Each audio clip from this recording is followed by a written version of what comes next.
1, 2, 3, let's go. Wednesday afternoon, hoping you will tune into our show.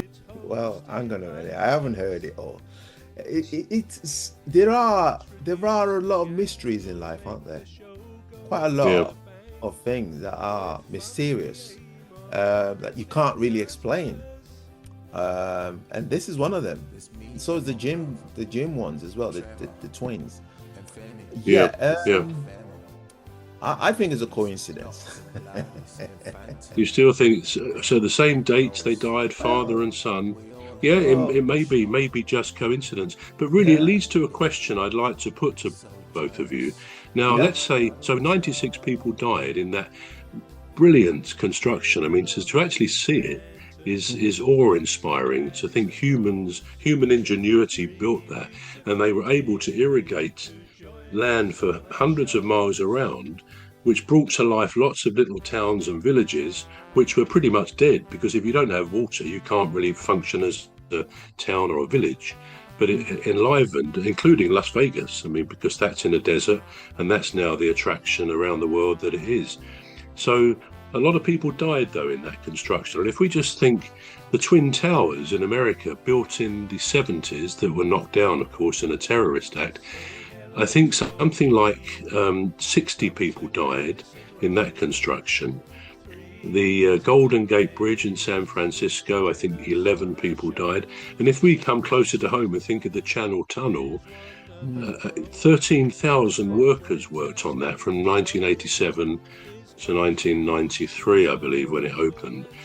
And 10 were killed, which sounds, we cannot say acceptable, it sounds very few compared to the number who worked on it. 8 of those 10 were British, 2 were French. But these things beg the question that there are these magnificent constructions made by humans, indeed any sort of progress as well. Do we think that the cost in human life justifies building these amazing things, buildings, constructions? What do you think? Well, no pain, no gain, they say, right? You never progress if you don't venture out. So I would say there are sacrifices to be made, which is why, when you look at things like that, you think about the health and safety procedures that were in place at that time. And if you're going back as far as 1987, we didn't have that much. It wasn't that rigid, the health and safety. No, that's right. That was. I doubt if you'll have that amount of death now. Somebody would definitely be held accountable. But back then, people just thought, because I used to watch this program as a kid called. Some mothers do have them. Frank Spencer, a guy called Frank Spencer. Was it Michael Crawford? His real name was, I think. I think so. Yeah. And he did a lot of dangerous stunts. You won't be allowed to do that on any, broadcasting service now, let alone the BBC, because it was on the BBC then. And I look at it and I think, well, health and safety then was very lax. Let's put it that way. And now it's very much tightened. So if 10 people died, you think, well, the health and safety is to blame for that. That's what I think anyway. People do die. Accidents happen, even in the most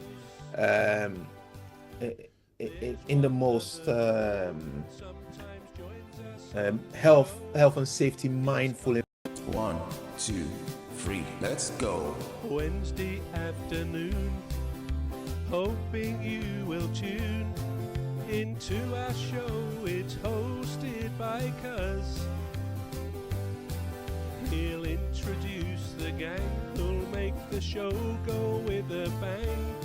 With fun. Health and safety mindful environment. People still die, but putting it down to that number, that number is quite too it's too much for a project. Well, a project of that magnitude, but yeah, but it is a big number in terms of lives lost. So health. So you think it's okay to risk some lives, and some lives perhaps being the cost of progress? I mean, I guess it's a bit like test pilots when they make a new aeroplane. They have to be tested, and there have been examples of test pilots dying in the process of testing the aeroplane. Not so many in recent times, but yeah, I guess to make progress as humans.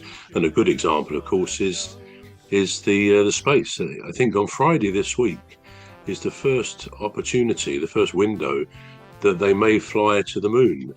4 astronauts from NASA going there to go around the moon. I think they're going a bit further. Their orbit is probably wider because they say they'll be further from Earth than any humans previously. So provided the weather's okay on Friday, they can go.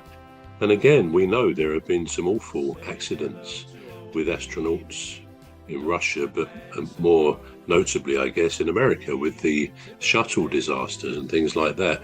But I guess philosophically, we would say, well, it's worth the risk of loss of life if we are to progress, isn't it? Is it worth the risk? What does Gladys think? Does she think it's worth the risk, Gladys? I think what will be. And I think any great effort comes with risk, you know. Yeah, the dam, you can't build those things without those risks, really.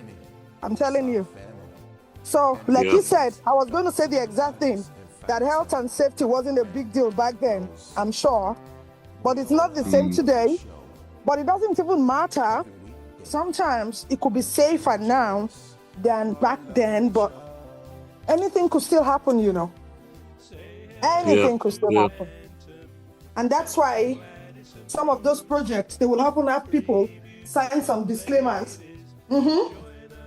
Some certain projects, they get the people involved to sign disclaimer that anything could happen. And if it does, no litigation. So, yeah.